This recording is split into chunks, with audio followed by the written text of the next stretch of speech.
cilindros poderia ter companhia mais agradável ou emocionante do que um Jaguar F-Type. Nesse caso aqui, um V6S, que calha de ser justamente o meu favorito, porque eu acho que é a versão mais equilibrada de todas. O irmão do meio da família, acima dele você tem o V8S, com 550 cavalos, e abaixo dele você tem o V6 normal com 340. Esse cara aqui tem 380 cavalos, 34,5 kg de torque, para mim na medida para um esportivo inglês como esse.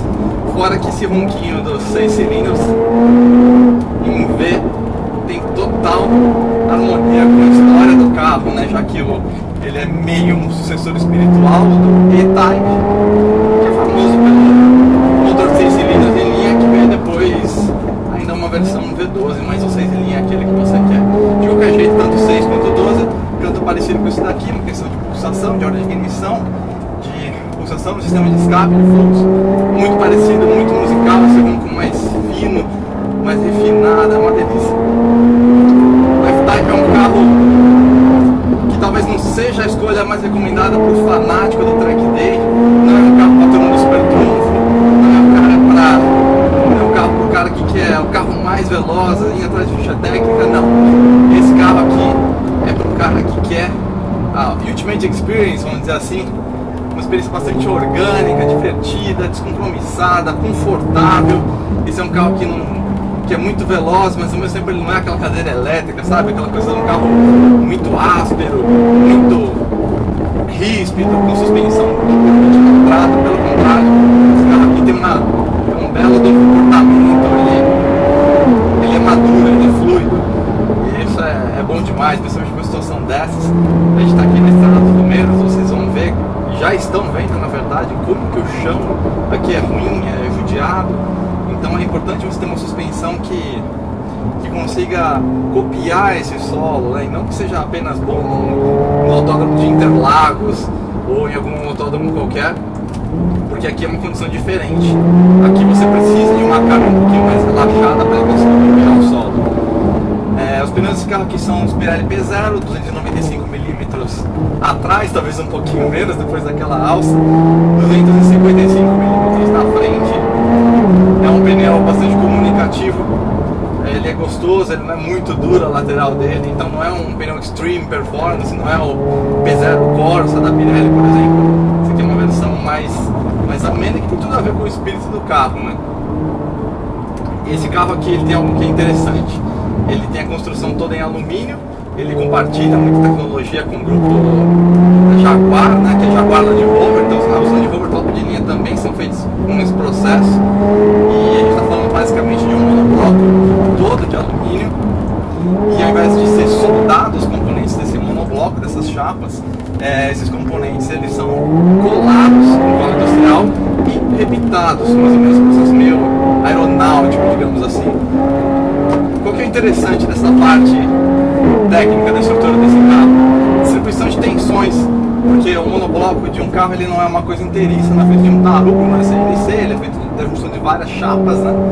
E o que na verdade junta essas chapas são os pontos de solda. E aí o que acontece? São esses pontos de solda que meio que amarram a estrutura. Então não faz sentido você ter algo que una tudo ao invés de ponto a ponto. É aí que entra a cola industrial. Então esse carro aqui, ele, apesar de ser de couro de alumínio, ou seja, não apelar para fibra de carbono ou para solução mais cara, ou aço de extrema alta resistência, como hoje está em voga, mesmo sendo de alumínio, ele tem uma rigidez de torção bastante alta, especialmente essa versão coupé aqui, que é a que a gente está agora. O câmbio desse carro aqui, como vocês sabem, a Jaguar lançou o F-Type manual ano passado. Esse aqui segue a receita clássica do modelo de lançamentos, F8HP, 8 marchas, automático. É muito veloz, eu não sinto muita diferença em relação à dupla embreagem, porque o câmbio é bastante robusto e versões muito rápidas. Talvez uma diferença surja aqui nas reduções, você tem que esperar um pouquinho mais antes de chamar a redução, não adianta querer forçar muito no câmbio, que não vai rolar. Tem que ficar ligado aqui nessas pontes, veja, aqui tem um carro atravessando. Essas pontes aqui geralmente passam um carro só por vez, então para se respeitar, fica sempre de olho, fica bem ligado. E é um câmbio bastante inteligente. Eu tô aqui na troca manual, a presta atenção nisso aqui que é legal, vou fazer de novo. Ouça um estalo. Isso é bastante musical, cara. A experiência desse carro é excelente. E é um carro bastante inteligente, como eu estava te dizendo. Ele trabalha com os acelerâmetros do carro, então se eu der um reset aqui, agora ele está no modo S, ou seja, ele está trocando sozinho as marchas. Ele detecta a minha ação ao volante e, de acordo com a atitude nas curvas, ele vai reduzir as margens, vai evoluir ou não as margens. Então ele sabe que a gente está numa situação mais dinâmica, então ele trabalha com o motor mais preso, e conforme for pegando mais leve aqui, a tendência dele é jogar umas marchas mais suaves. E aí é bom, ele mapeia bem, ele te interpreta muito bem o que você está fazendo, então você consegue andar relaxadamente aqui num trecho como esse, cheio de curvas, mesmo no modo S, porque o câmbio consegue copiar bem as suas intenções, a intenção sua de motorista, né?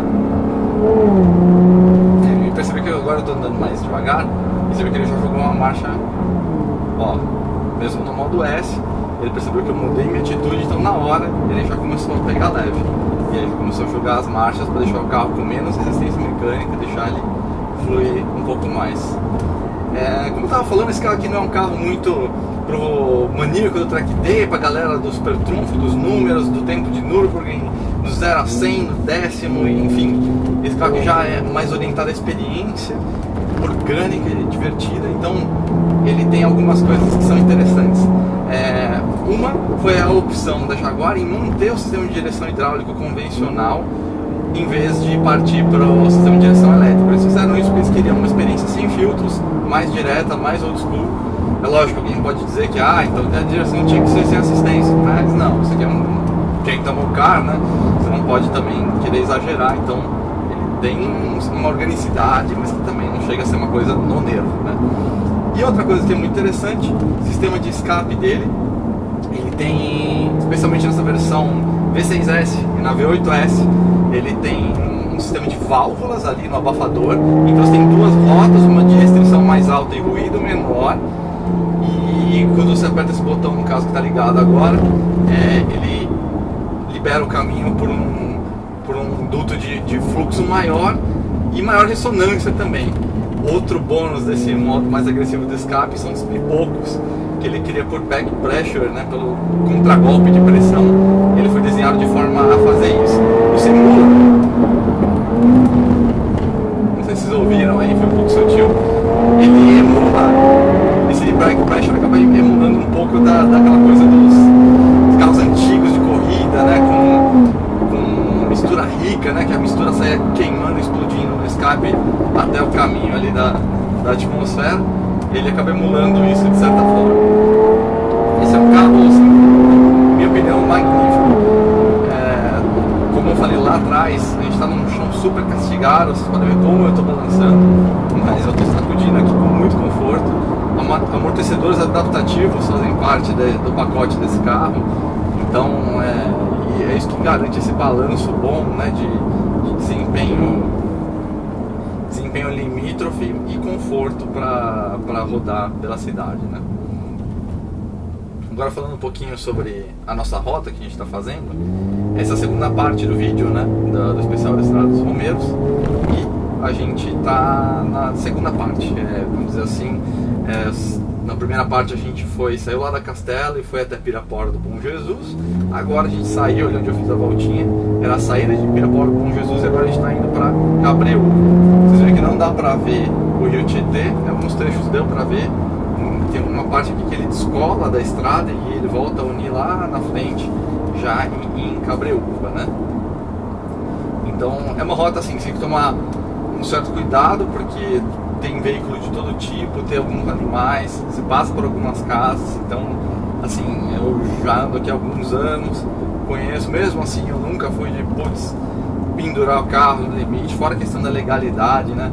Também tem a questão do risco seu e dos outros, e a superfície aqui, ela é muito traiçoeira. Você tem muito jogo de luz e sombra, então às vezes você não vê buracos, ondulações, então deixa sempre o carro sobrar a aderência. Conheça bem a estrada, porque tem muitas curvas que parecem rápidas, mas fecham. E alguma coisa desagradável que você tem que fazer às vezes é que você tem que fazer algumas ultrapassagens aqui, vamos dizer, fora da lei. Por quê? Essa estrada inteira, do começo ao fim, ela não tem ponto de ultrapassagem. Eu não sei se foi por uma questão de pintura aqui, porque tem trechos que poderia ser feito algum pontilhado aqui, né, dividindo o fluxo das duas pistas, mas não foi. Então, uma situação que você está atrás de um carro muito lento, especialmente um trator que anda 5, 10 por hora, você vai ser obrigado a jogar na contramão, fora da lei, digamos assim.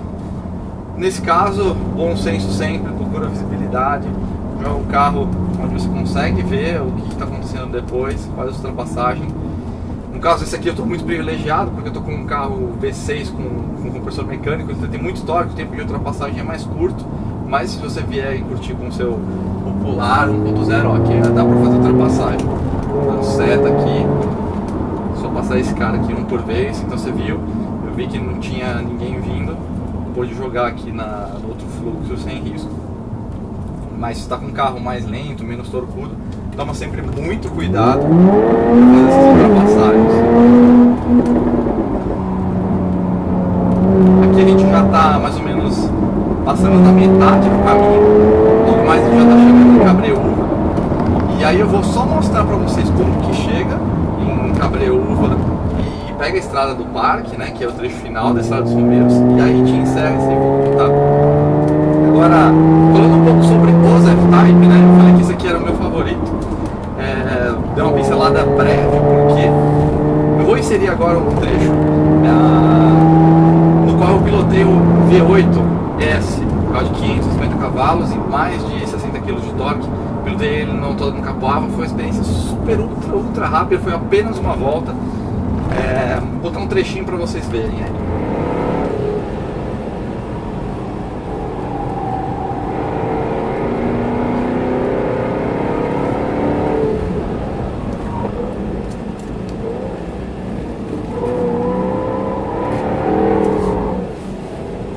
Muito torque isso aqui. Esse aqui tá segurando a tração. Hã? O motor de tração. Ele vem de lado e assim. Como vocês puderam ver, o V8 é um carro que tem torque demais. Mas torque a ponto de você não conseguir usar, principalmente em saída de curvas. Então, se você estiver falando de uma experiência mais dinâmica que você está procurando, esse é o carro que você quer, o V6S. O V8, se você for um cara que anda muito em rodovia dos Bandeirantes, ou seja, qual for a rodovia de maior velocidade que você tem aí no seu estado, aí nesse caso sim o V8 é uma opção mais recomendada, porque em linha reta o carro é um canhão, tem quase o dobro do torque desse daqui, muito mais potência, quase 200 cavalos a mais. Então é um carro que vai ter uma estilingada muito mais forte. Só que em situações dinâmicas, esse carro aqui anda junto e você tem mais equilíbrio. Por quê? A frente é mais leve, a aplicação do torque nas rodas é muito mais linear, muito mais sutil. O V8 é quase um Shelby Cobra, você tem que transformar a sua tocada em mini retas quebradas por esquinas, porque você tem que apontar o carro reto na saída e pá, dar um tiro com o pé direito no acelerador. Esse aqui não, esse aqui você consegue ter uma tocada mais dinâmica, mais fluida. Então eu acho que a experiência com esse carro aqui é muito mais envolvente. Fora que o ronco do V6, como falei lá atrás, tem muito mais a ver historicamente com o Jaguar do que o V8, né? Você lembrar os E-Types, que é um ronco parecido, é esse aqui que você quer. Então aqui novamente a descrição que eu falei, ultrapassagem fora da lei, não tem jeito, mas feita com bom senso, feito com cuidado aí, não dá problema nenhum. E é engraçado isso, só voltando à divagação aí sobre o V6 e o V8, nem sempre então o mais caro e o mais sofisticado é a melhor escolha. É lógico que, sei lá, acho que muita gente pode achar que é recalque e não sei o que, dizer que não, pega esse aqui que é mais fraco porque você não sabe tocar, não é isso. Eu acho que pro conjunto que esse carro que foi feito, o que inclui o câmbio, F8 HP, eu acho que o V8 tem torque demais para ele, dá pra ver que ele não reage tão bem, dá pra ver que ele tenta, a ECU tenta proteger o câmbio em algumas situações, é torque demais para os pneus, mesmo 295mm de borracha atrás são insuficientes para tanto torque, é muita agressividade, e esse carro ele tem um fluxo muito mais, uma experiência muito mais envolvente.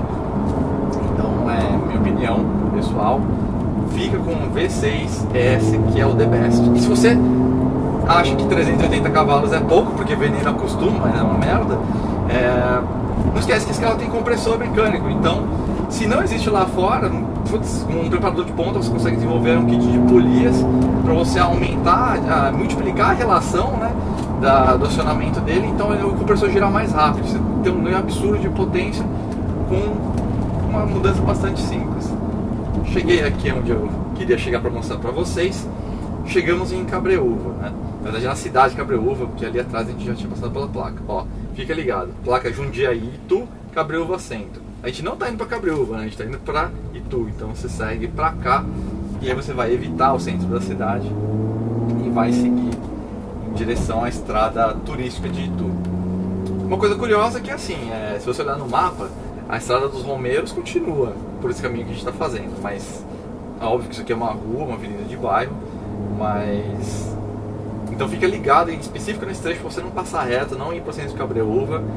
E se você se perder, guarda esse nome, estrada turística do Parque de Itu, todo mundo sabe onde é, e se não souber, fala aquela estrada que termina na ponte, quase em Itu, todo mundo sabe, aí não tem como errar. Então a gente pegou a paralelinha ali, né, seguimos para cá, galera dando skate quase, toma um capote, nosso amigo aí. E aí, você segue aqui e aí a gente vai entrar daqui a pouco na estrada turística de Itu. É quase uma linha reta ali, né? A gente está à direita, tem uma paralelinha, tem esse canalzinho aqui à minha esquerda. Não tem muito como errar porque tem uma placa ali, tá? Você vai passar por esse posto, acho que tem uma rodoviária, se não me engano, na avenida que vai dar acesso à saída de Cabreúva e que vai te levar para Itu. Esse trecho intermediário que a gente passou é um dos mais perigosos. O último também é bastante perigoso, porque tem algumas coisas traiçoeiras, né? Parece que é rápido, mas ela quebra, ela fecha. Então toma bastante cuidado, vai na maciota, vai conhecendo aos poucos o lugar. Como eu falei, tem animais, tem carros de todo tipo, às vezes tem gente andando de bike. Então vai uma vez, vê como é que tá, volta, curte o carro um pouquinho mais, volta. Aí nunca abuse, sempre vá ali na tocadinha, como dizem, gentleman driver, né? Não exagera. Aqui ó, Itu, estrada do parque, essa plaquinha aqui, segue ela que não tem como errar, placa verde ali, passa algumas lombadas aqui. Logo ali na frente vocês vão ver que tem um radar, fica ligado. Eu acho que esse radar é de 40 km por hora, então fica ligado pra você não voltar aí com uma canetada eletrônica de bobeira aí, certo?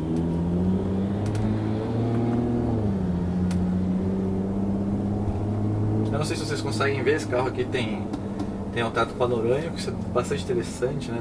Traz outra ambiência, outra iluminação. E é bacana que você vê melhor as linhas do painel. É curioso, né, como essa estrutura aqui isola o passageiro, né? O passageiro vira quase um extra, porque é muito driver-cêntrico, né? Esse carro aqui, fica tudo aqui compartimentado pra mim. E é bastante curioso como o passageiro fica isolado e como o carro é muito largo, o passageiro fica muito longe, então não é exatamente o carro mais romântico aí pra você levar a sua namorada, mas garanto que ela vai curtir, se por acaso você der a sorte de conseguir pegar um desses pra curtir. Certo, pessoal? Bom, então é isso daí. Chegamos aqui no tal do radar, 40 km por hora. Tô saindo de Cabreúva, tecnicamente agora começa o trecho final da Estrada dos Romeiros, mas eu não vou pra lá. Eu vou encerrar por aqui, porque o vídeo já ficou bastante comprido. E eu agradeço aí pela atenção de vocês, desculpe qualquer coisa, desculpe qualquer erro. E até a próxima aí, pessoal. Valeuzão aí e nos vemos na próxima.